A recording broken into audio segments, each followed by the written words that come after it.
രാവിലെ തന്നെ ഉമ്മയും മോനും ഒരുങ്ങിക്കെട്ടി എവിടെയെന്നല്ല എല്ലാവരുടെ ഒരു സംശയം ഉണ്ടാവും. ഇന്ന് കുത്തിവെപ്പ് എടുക്കാൻ വേണ്ടിയിട്ട് റിസ്വാനെ പഞ്ചറാക്കാൻ പോകുന്നു. റിസ്വാന മാത്രമായിട്ടല്ല കേട്ടോ, നമ്മുടെ നൂറമ്മോക്ക് 5 വയസ്സിൻ്റെ കുത്തിവെപ്പും കൂടി എടുക്കാനുണ്ട്. അത് 5 വയസ്സ് കഴിഞ്ഞിട്ട് 5-6 മാസം കഴിഞ്ഞിട്ടേ ഉള്ളൂ.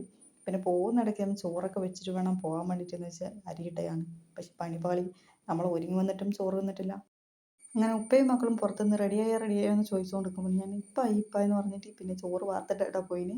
പിന്നെ രാവിലത്തെ ബ്രേക്ക്ഫാസ്റ്റ് ഒന്നും അടിക്കാൻ സമയം കിട്ടിയിട്ടില്ല. അങ്ങനെ ഇതാ നമ്മൾ പൊറോട്ടയും ബാജിക്കറിയും 2 ചായ കൂടിയിട്ട് ഒരു ഹോട്ടലിൽ കഴിച്ച് പിന്നെ പോയി മക്കൾക്കൊക്കെ പഞ്ചറാക്കി സൂചിയൊക്കെ വെച്ച് അങ്ങനെ കുറച്ച് കഴിയുമ്പോഴത്തേക്കും ആ മഴ തുടങ്ങി. പിന്നെ മഴക്കാലമല്ലേ, മഴയാണ്ടിരിക്കും അല്ലേ. പോകുമ്പോൾ ഒരു കുഴപ്പമില്ല കേട്ടോ, ആടെ പോയിട്ട് ഇഞ്ചക്ഷൻ വെക്കുമ്പോഴത്തേക്കും പെരും മഴ. ഇനി എങ്ങനെയാമോ വീട്ടിൽ പോവാം. അങ്ങനെ ഇങ്ങനെ ഒപ്പിച്ച് ഒരു വഴിക്ക് വീട്ടിൽ വന്നു. വീട്ടിൽ വരുമ്പോഴത്തേക്കും കറി വെക്കണ്ടേ, ചോറ് മാത്രമല്ലേ വെച്ചിട്ടുള്ളൂ. ഇന്ന് നമ്മുടെ മത്തങ്ങ കേട്ടോ. ഈ മത്തങ്ങ നമ്മൾ ഉടച്ചിട്ടൊക്കെ കറി വെക്കൂലേ. ഈ മത്തങ്ങ ഉടച്ചത് എല്ലാവർക്കും ഭയങ്കര ഇഷ്ടമാണ് കേട്ടോ നമ്മുടെ ഇവർക്ക്.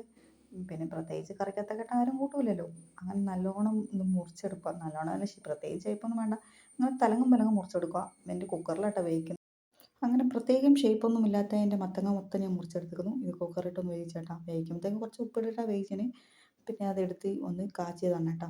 നല്ലോണം ഉടച്ചിട്ട് ഇതെങ്ങനെയാണെന്ന് കുറച്ച് വെളിച്ചെണ്ണ ഒഴിക്കുക, കടുക് ഇടുക, പിന്നെ കുറച്ച് വെളുത്തുള്ളിയും ഉള്ളിയും പിന്നെ നമ്മുടെ ഉണക്കമുളകില്ലേ അതും കൂടി ഇട്ട് ഒന്ന് വഴറ്റിയെടുക്കുക. എന്നിട്ടാകുമ്പോൾ നമ്മൾ ഉടച്ച് വെച്ച മത്തങ്ങ അതിനകത്ത് കൂട്ടുക. ഇത്രയേ ഉള്ളൂ. ഫുൾ വീഡിയോ എടുക്കാമെന്നൊക്കെ വിചാരിച്ചിന്. എല്ലാവർക്കും സൂചിയൊക്കെ വെച്ചിട്ട് വന്നേയില്ലേ, പിന്നെ ഇവിടെ വീഡിയോ എടുക്കാൻ അല്ലേ. പിന്നെ എങ്ങനെയോ ഒരു തരത്തിൽ ഇതാ നമ്മൾ ചിക്കൻ കറി വെച്ചു, പിന്നെ പരിപ്പ് കറി വെച്ചു. ഈ പ്രത്യേകിച്ചല്ല, ചിക്കൻ കറി തലേന്നത്തെയാണ്, അത് വേറെ വിഷയം. ഉപ്പൊന്നും വെച്ചതില്ല കേട്ടോ. പിന്നെ നമ്മൾ മത്തങ്ങ ഉടച്ചത്, പിന്നെ പരിപ്പ് കറി ഇപ്പം ഞാൻ വെച്ചതാണ്.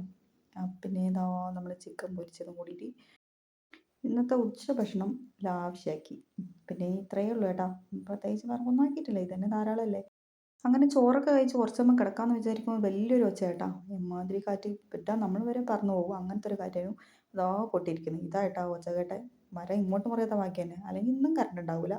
ഇന്നത്തെ വിഷയം ഇതൊക്കെയാണ്. പിന്നെ ഭക്ഷണമൊക്കെ കഴിച്ച് പിന്നെ മഴയത്ത് നല്ല ഉറക്കമൊക്കെ ആയിട്ട് ഇങ്ങനെ ഉഷാറായിട്ട് പോകുന്നു. എല്ലാവർക്കും വീഡിയോ ഇഷ്ടമായെങ്കിൽ ലൈക്ക് ചെയ്യുക, ഷെയർ ചെയ്യുക, കമൻറ്റ് ചെയ്യുക, മറക്കാതെ ഒന്ന് സബ്സ്ക്രൈബ് ചെയ്ത് സപ്പോർട്ടും കൂടി ചെയ്തേക്കണേ.